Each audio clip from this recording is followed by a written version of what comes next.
Bonjour à toutes et à tous, ravi de vous retrouver pour étudier le Quintet Plus de l'hippodrome de Paris-Vincennes. C'est le prix Tropic Night Session et en ma compagnie, Charlie Millepied. Bonjour Charlie. Bonjour à vous Sébastien, bonjour à toutes et à tous. Et 3 minutes pour satisfaire le téléspectateur, c'est quand même pas évident. Non mais vous allez le faire, Charlie, dans quelques instants avec les conditions de course déjà pour commencer. Oui, des concurrents qui, au nombre de 15, vont s'élancer tous au même poteau, le poteau des 2850 mètres de la grande piste éclairée. Je ne sais pas si vous le saviez. Concurrents de 7 à 10 ans, le label européen et des chevaux en forme qui viennent de s'imposer tout récemment et des gros points d'interrogation à élucider. Et tout de suite les partants, on débute avec une jument en forme, c'est Zante Laser. Oui, elle vient de gagner 2100 mètres, effectivement. Puis quel driver, Alexandra Brivard, qui marche sur l'eau actuellement pour l'entraînement ici de Fabrice Soulois. On passe au numéro 2, First Dubois, qui fait toutes ses courses, qui est en grande forme en ce moment, qui sera confié à Pierre-Yves Vervat. Oui, qu'on a vu du côté de La Capelle. Je vous propose tout de suite d'écouter son driver, Pierre-Yves Vervat. Il s'adapte à beaucoup de choses, à mon avis. Il est tellement sympa, tellement impliqué. Voilà. Après, je dis pas que on va courir pour gagner, mais il peut être dans le quintet sans problème. Ouais.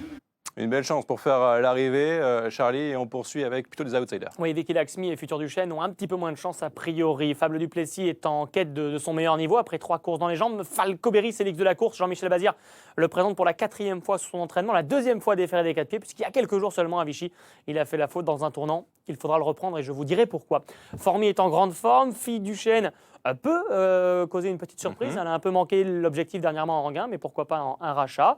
Et Rolina fait toutes ses courses et peut encore briguer une place dans le quintet. Et Vita Madric est la seule concurrente à qui va rester ferré. Donc c'est important, ça ne joue pas forcément en sa faveur. Flash Gordon, super cheval, s'entend très bien avec David Thomain. Il a d'ailleurs battu 2 fois récemment Faré Joe Menuet. Ces 2 chevaux-là sont très en vue. Et puis on termine avec des outsiders et un gros point d'interrogation peut-être sur Eberton. Le Eberton version 2021-2022 aurait certainement une belle chance, même pas 2020-2021 plutôt. Celui de cet hiver un petit peu moins.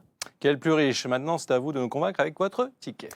Exactement, ça fait 30 secondes pour convaincre cette fois-ci. Falco Berry, je pense que Jean-Michel Bazir va peut-être le retrouver. En tout cas, s'il parvient à redonner une vraie carrière à ce cheval, il faut en profiter maintenant, avant qu'il aligne les petits bâtons, peut-être. En tout cas, moi, je me souviens de ce qu'il a dit la dernière fois. Le cheval est très bien à l'entraînement, il fait ce qu'on lui demande. Le hit était bon, il avait bien secoué au hit. Je pense que ça peut être très amusant. First Dubois, le numéro 2, qui fait toutes ses courses, comme Flash Gordon et Formy, qui paraissent incontournables.